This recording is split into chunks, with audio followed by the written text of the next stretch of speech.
Assalamualaikum warahmatullahi wabarakatuh.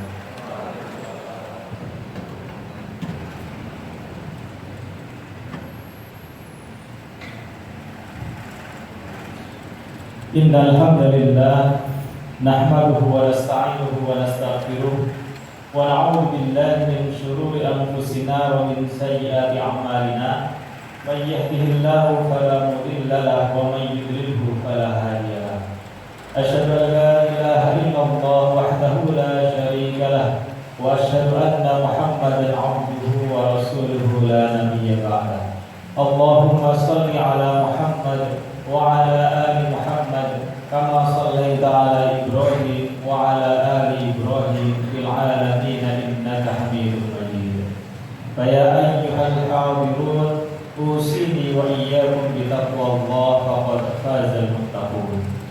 Jamaah salat Jumat yang dirahmati oleh Allah, mari kita membiasakan diri untuk mensyukuri apapun nikmat yang Allah berikan kepada kita. Tidak ada satu detik pun dari hidup kita yang terlepas dari nikmat Allah. Nikmat Allah yang selalu dicurahkan kepada kita, baik kita memintanya maupun kita tidak memintanya. Siapa yang bisa hidup tanpa bernafas? Dan kita tidak minta nafas pun Allah memberikannya. Terhadap nikmat yang Allah berikan itu, kita hanya punya dua opsi saja. Opsi yang pertama, kita bersyukur menggunakan nikmat yang Allah berikan untuk memperbanyak amal kebajikan. Opsi yang kedua adalah kufur. Kita mengingkari bahwa apa yang kita rasakan ini terlepas dari nikmat yang Allah berikan. Dan masing-masing pilihan itu ada konsekuensinya dan Allah sudah jelaskan di dalam surat Ibrahim ayat 7. Wa itta'adzana rabbukum, dan ingatlah ketika Tuhanmu memaklumkan, la in syakartum la azidannakum, jika kalian bersyukur maka aku akan menambah nikmat. Wa la in kafartum, sebaliknya, kalau kalian kufur, inna adzabi lasyadid, sesungguhnya azabku amatlah pedih. Ada dua opsi yang tadi saya sampaikan, yaitu untuk bersyukur dan kedua untuk kufur. Siapa yang syukur, Allah janjikan akan menambah nikmatnya. Kalau sekarang kita diberikan kesehatan, kita memanfaatkan kesehatan itu untuk memperbanyak amal kebajikan, maka insya Allah kita akan semakin sehat. Tapi sebaliknya, kalau kita kufur, kita lalai bahwa nikmat yang kita rasakan ini sumbernya dari Allah, maka tunggu saja, niscaya azab Allah itu akan ditimpakan. Sehingga manusia hanya memilih saja dan konsekuensinya itu sudah dijelaskan oleh Allah. Mudah-mudahan kita termasuk minasyakirin, hamba Allah yang senantiasa bersyukur dengan mengisi nikmat Allah untuk memperbanyak amal kebajikan. Salawat dan salam semoga senantiasa tercurahkan pada junjungan kita Nabi Muhammad SAW. Semoga kita termasuk umatnya yang istiqomah untuk menjalankan sunnah-sunnahnya hingga akhir hayat kelak. Tidak lupa khotib mengajak diri sendiri juga jamaah sekalian untuk senantiasa meningkatkan ketaatan atau ketakwaan kita kepada Allah Subhanahu wa taala. Sederhana yang namanya takwa atau taat itu, imtithalu awamirillah wa ijtinabun nawahihi. Menjalankan apa yang Allah perintahkan, meninggalkan apa yang Allah larang. Sehingga ketika kita mau melakukan aktivitas apapun, yang kita pikirkan hanyalah dua. Ini diperintahkan atau dilarang. Kalau diperintahkan, kita lakukan. Kalau dilarang, kita tinggalkan. Itu adalah takwa. Dan mari kita senantiasa tingkatkan ketaatan itu kepada Allah. Dan Allah sudah banyak sekali menjelaskan keutamaan bagi orang-orang yang bertakwa. Salah satunya adalah akan mendapatkan rezeki min haitsu la yahtasib, dari arah yang tidak disangka-sangka. juga akan yaj'allahu makhraja, akan diberikan jalan keluar manakala menghadapi masalah. Di mana tiada satupun orang di dunia ini yang tidak mendapatkan masalah, dan Allah akan membantu bagi orang-orang yang bertakwa. Jamaah sekalian yang berbahagia, saat ini kita berada pada bulan Muharram, salah satu bulan yang istimewa di dalam Islam. Dan sekarang tepat tanggal 10 Muharram, di mana tanggal 10 Muharram itu banyak sekali peristiwa-peristiwa yang sangat penting. Misalnya tanggal 10 Muharram itu adalah tanggal di mana Nabi Adam melakukan pertaubatan karena tergoda oleh iblis mengkonsumsi buah kuldi yang ada di surga. Pada tanggal 10 Muharram juga tepat pada saat berlabuhnya kapal Nabi Nuh alaihissalam di Bukit Zuhdi setelah Allah timpakan banjir yang sangat besar. Pada tanggal itu pula Nabi Ibrahim alaihissalam selamat dari siksaan Raja Namrud. Dan pada tanggal itu juga Nabi Yusuf alaihissalam dibebaskan dari penjara di Mesir. Dan masih banyak lagi peristiwa-peristiwa penting yang terjadi pada tanggal 10 Muharram. Dan tanggal 10 Muharram ini merupakan tanggal di mana Allah mensyariatkan puasa sunnah yang seringkali kita sebut dengan puasa Asyura. Di dalam hadis yang diriwayatkan oleh Nasa'i, Rasulullah SAW bersabda, "Afdhalus sholati ba'da sholatil maktubah as-sholatu fi jawfil lail." Sungguhnya sholat yang paling baik setelah sholat fardu itu adalah sholat pada tengah malam. Wa afdhalus siyami ba'da syahri Ramadan, dan puasa yang terbaik setelah puasa di bulan Ramadan adalah siyamu syahrillah al-muharram, yaitu puasa pada bulan Allah yang kita menyebutnya itu dengan bulan Muharram. Jadi sesuai dengan hadis Nabi, puasa yang paling utama setelah Ramadan itu adalah puasa di bulan Muharram. Inilah beberapa peristiwa yang terjadi dan juga ada hal yang sangat bermakna yang itu terjadi pada bulan Muharram. Hadirin sekalian yang berbahagia, ya secara bahasa kata Muharram itu bisa bermakna dua. Ada yang memaknai Muharram itu dengan yang diharamkan. Ada pula yang memaknai Muharram itu dengan yang dimuliakan. Ketika kita memaknai dengan yang diharamkan dari bulan Muharram ini adalah bulan di mana diharamkan untuk melakukan sesuatu. Apa yang diharamkan pada bulan Muharram? Ini merujuk pada sejarah pra-Islam, di mana ketika itu persaingan antar suku amatlah besar, sehingga terjadinya peperangan antar kabilah atau antar suku itu merupakan hal yang lazim. Tetapi mereka bersepakat, khusus pada bulan Muharram mereka melakukan gencatan senjata. Artinya tidak ada peperangan antar suku yang terjadi pada bulan Muharram. Disinilah maka bulan Muharram bisa dimaknai sebagai bulan di mana di dalamnya dilarang untuk melakukan pertumpahan darah. Ketika dimaknai sebagai yang dimuliakan, maka bulan Muharram berarti bulan yang dimuliakan oleh Allah karena di dalamnya itu terkandung banyak kemuliaan. Salah satunya pada bulan itu ada syariat puasa sunnah yang itu keutamaannya nomor 2 setelah keutamaan puasa di bulan Ramadan. Jamaah sholat Jumat yang berbahagia, ketika kita memaknai Muharram sebagai bulan yang di dalamnya dilarang untuk melakukan pertumpahan darah, atau pada konteks zaman dulu itu dilarang untuk melakukan peperangan, berarti bulan Muharram ini kalau dimaknai sebaliknya merupakan bulan persaudaraan.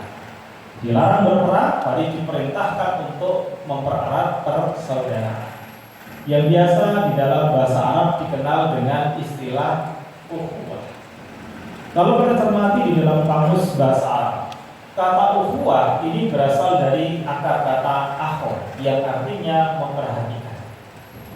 Maka kalau kita maknai secara etimologis atau secara bahasa, yang namanya persaudaraan itu adalah penuh perhatian. Hakikat persaudaraan itu adalah hubungan yang penuh perhatian.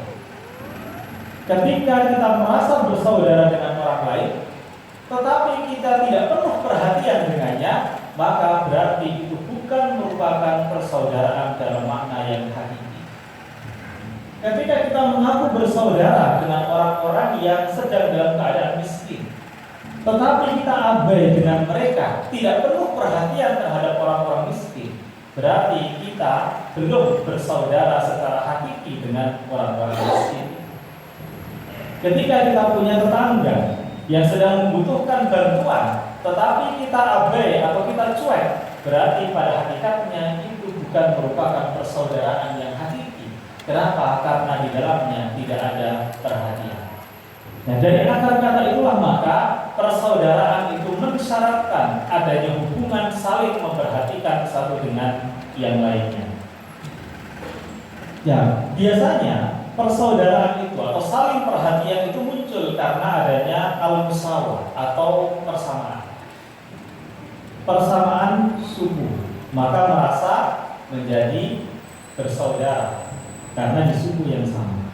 Ketika kita pergi ke suatu tempat tidak sengaja menjumpai orang yang tanah kelahirannya sama, maka kita akan merasa ada persamaan sehingga muncul adanya persaudaraan. Oh iya, kita sama-sama dari kota tertentu, maka muncullah adanya persaudaraan. Ketika ketemu orang ada persamaan yang lain, misalnya organisasi yang diikuti, maka disitulah kemudian muncul persaudaraan, sehingga perhatian itu menjadi muncul. Ya, sehingga adanya persamaan itu kemudian membentuk sebuah persaudaraan, di mana hubungan persaudaraan itu mestinya hubungan yang saling penuh perhatian satu dengan yang lainnya. Jamaah sekalian yang berbahagia, di dalam Islam itu ada istilah ukhuwah Islamiyah. Ada yang memaknai ukhuwah Islamiyah itu adalah persaudaraan antar umat Islam. Padahal bahasa yang digunakan itu adalah Islamiyah. Kata Islamiyah itu menunjuk pada sifat. Kalau dalam bahasa Arab namanya naqtun. Kata ukhuwah itu man'un, yang disifati. Jadi ukhuwah Islamiyah itu kalau dimaknai dari sisi bahasa adalah persaudaraan yang bersifat Islami atau sesuai dengan ajaran Islam. Jadi bukan dimaknai secara sempit hanyalah persaudaraan antar umat Islam atau yang beragama Islam saja, akan tetapi persaudaraan yang sesuai dengan ajaran Islam. Kalau kita lihat teks di dalam Al-Quran, kata akhun yang merujuk pada kata ukhuwah itu bukan hanya digunakan untuk menunjuk persaudaraan antar umat beragama, tetapi juga menunjuk kepada hubungan persaudaraan yang bersifat selain karena persamaan agama. Oleh karena maka di dalam Islam itu dikenal adanya ukhuwah ubudiyah atau persaudaraan antar sesama makhluk. Jadi Islam juga mengajarkan persaudaraan bukan hanya terhadap manusia, tetapi juga persaudaraan terhadap makhluk-makhluk Allah yang lain seperti hewan dan tumbuhan. Nah, ketika kita menganggap alam ini adalah saudara, sudahkah kita penuh perhatian terhadap alam itu? Karena tadi makna persaudaraan adalah penuh perhatian. Ketika buang sampah sembarangan, apakah kita sudah penuh perhatian terhadap kelestarian alam semesta? Berarti belum bersaudara dengan alam semesta lain. Ketika kita punya hobi membakar sampah, apakah berarti kita sudah bersaudara dengan alam semesta lain? Berarti belum bersaudara. Kenapa? Karena kita melakukan perbuatan yang membahayakan alam semesta.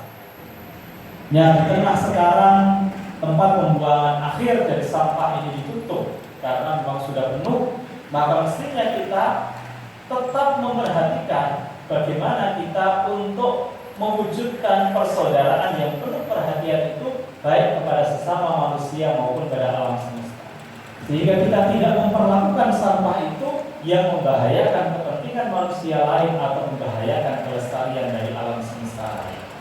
Bagaimana caranya? Manusia pasti bisa, karena manusia sudah dikaruniai akal sehingga mampu untuk memikirkan bagaimana solusi dari penutupan tempat pembuangan akhir dari sampah. Di dalam hadis Nabi disebutkan wa qulu ibadallahi ikhwana. Jadilah hamba Allah yang bersaudara. Hamba Allah itu adalah makhluk-makhluk yang diciptakan Allah termasuk ikhwan namanya persaudaraan antar manusia. Ini misalnya dalam Quran surat Shad ayat 23, "Inna hadza akhi lahu tis'un wa tis'una na'jah wa li na'jatun wahidatun faqala aqilniha wa azzani fil khitab." Sesungguhnya saudaraku ini mempunyai 99 ekor kambing betina dan aku mempunyai seekor saja, maka dia berkata, "Serahkanlah kambingmu itu kepadaku," dan dia mengalahkan aku dalam perkara. Makna di sini adalah menyebut inna hadza akhi, sungguhnya ini saudaraku, itu terhadap manusia lain yang tanpa ada hubungan persaudaraan darah. Kemudian ada ukhuwah watoniyah. Ini misalnya dalam Al-A'raf ayat 63, wa ila 'adin aqahum huda qala ya qaumi ibudullaha ma lakum min ilahin ghairu afala tattaqun. Dan kami telah mengutus kepada kaum 'Ad saudara mereka Hud. Ia berkata, "Hai kaumku, sembahlah Allah, sekali-kali tidak ada Tuhan bagimu selain darinya, maka mengapa kamu tidak bertakwa kepadanya?" Jadi ini menyebut kaum 'Ad, berarti persaudaraan sesama bangsa. Maka di sini dikenal juga dalam Islam ada ajaran ukhuwah watoniyah atau persaudaraan sesama bangsa Indonesia. Tidak melihat apakah beragama Islam maupun non-Muslim, tetapi ikatan persaudaraan yang penuh perhatian itu karena adanya persamaan bangsa, yaitu bangsa Indonesia. Yang terakhir yang biasa kita sebut dengan ukhuwah Islamiyah itu adalah ukhuwah fid-dinil Islam, persaudaraan dengan sesama penganut agama Islam. Memang persaudaraan antar penganut agama Islam ini menempati posisi yang khusus di dalam Islam, yang hubungannya itu berbeda dengan hubungan persaudaraan dengan non-Muslim yang didasarkan pada ikatan-ikatan persamaan yang lain. Ini misalnya dalam Quran surah Al-Hujurat ayat 10. Innamal mu'minuna ikhwatun. Innamal mu'minuna ikhwatun. Sungguhnya orang-orang mukmin itu adalah ikhwah. Yang digunakan adalah kata ikhwatun, yang punya makna yang sama dengan ikhwan, tapi sebenarnya hakikatnya berbeda. Fa'aslihu baina akhwaykum wa taqullaha la'allakum turhamun. Sebab itu damaikanlah hubungan antara kedua saudara itu dan takutlah kepada Allah supaya kamu mendapat rahmat. Jadi dalam Al-Quran sebanyak 22 kata ikhwan yang disebut, dan semuanya itu untuk menyebut saudara yang bukan kandung. Tadi ya, didasarkan pada ikatan-ikatan persamaan yang lain. Tetapi ada 7 kata yang digunakan dalam Al-Quran bukan ikhwan, tetapi ikhwah. Semuanya digunakan untuk menyebut saudara kandung, kecuali dalam Quran surat Al-Hujurat ayat 10. Dalam Al-Hujurat ayat 10 digunakan untuk menyebut persaudaraan antar umat Islam. Maka maknanya apa? Hubungan persaudaraan antar umat Islam itu adalah persaudaraan laksana saudara kandung. Artinya apa?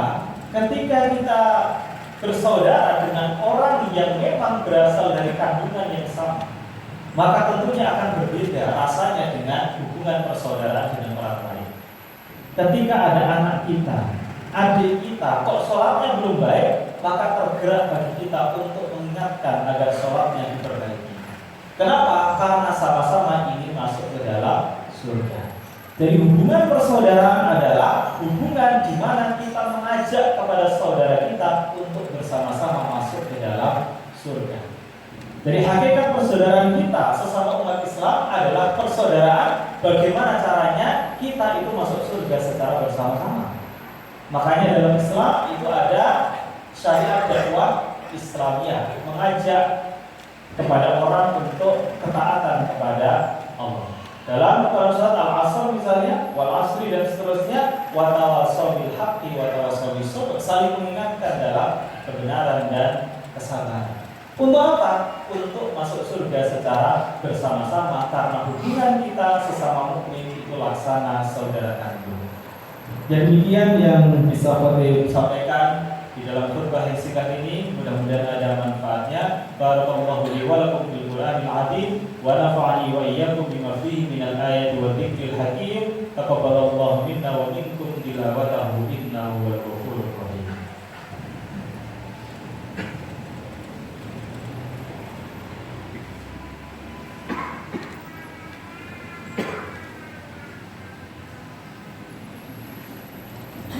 Alhamdulillahilladzi arsala rasulahu bil huda wa dinil haqq liyudhhirahu 'ala ad-dini kullihi wa kafaa billahi shahida.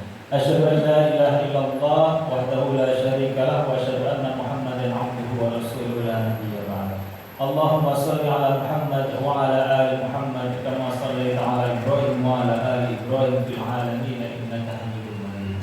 Ya ayyuhal hadirin usini wa iyyakum bi taqwallah faqad faza jamaah salat Jumat yang berbahagia. Rasulullah SAW ketika hijrah ke Madinah membuat dokumen yang sangat bersejarah yang dinamakan sebagai Madinah Charter atau Piagam Madinah yang berisi 47 pasal. Di dalamnya itu ada pasal yang dibuat oleh Rasulullah yang digunakan sebagai tata aturan berhubungan antara satu orang dengan orang yang lain. Yang pertama adalah di dalam piagam itu disebutkan hubungan antar umat Islam yang satu dengan umat Islam yang lain itu laksana saudara. Ini berarti laksana saudara kandung. Terus apa bedanya hubungan antara umat Islam dengan non-Muslim? Sementara hubungan antara umat Islam dengan non-Muslim itu adalah hubungan laksana bertetangga yang baik. Jadi ketika kita berhubungan dengan sesama Muslim, maka kita anggap dia adalah seolah sebagai saudara kandung. Yang kita nggak rela dia akan masuk neraka, tapi taruh bagaimana caranya kita masuk surga bersama. Tetapi hubungan dengan non-Muslim, maka hubungan adalah bertetangga yang baik, yang menghormati perbedaan agama, tapi tetap memberikan pertolongan bagi siapa yang membutuhkan pertolongan. Ada tetangga yang kebakaran, kita ikut padamkan api. Ada tetangga yang sakit, kita ikut membantu bagaimana agar ia bisa sembuh dari sakitnya. Ada tetangga kekurangan makan, kita bantu, tidak memandang dia beragama Islam maupun bukan beragama Islam. Kenapa? Karena hubungan kita dengan non-Muslim adalah hubungan yang didasari pada hubungan bertetangga yang baik. Mudah-mudahan kita diberikan kekuatan oleh Allah untuk senantiasa menjaga persaudaraan, baik persaudaraan sesama umat Islam maupun persaudaraan atas ikatan persamaan-persamaan yang lain. Mari kita akhiri khutbah ini dengan bersama berdoa. Mudah-mudahan kita selamat dunia akhirat. Innallaha wa malaikatahu yusholluna 'alan nabi ya ayyuhalladzina amanu shallu 'alaihi wa sallimu taslima. Allahumma ighfir lil mu'minina wal mu'minat wal muslimina wal muslimat al ahya'i minhum wal amwat. Rabbana hab lana min azwajina wa dhurriyyatina qurratal a'yun waj'alna lil muttaqina imama. Rabbana atina fid dunya hasanah wa fil akhirati hasanah wa qina 'adzaban nar. Subhana rabbika rabbil 'izzati 'amma yasifun wa salamun 'alal mursalin walhamdulillahi rabbil 'alamin.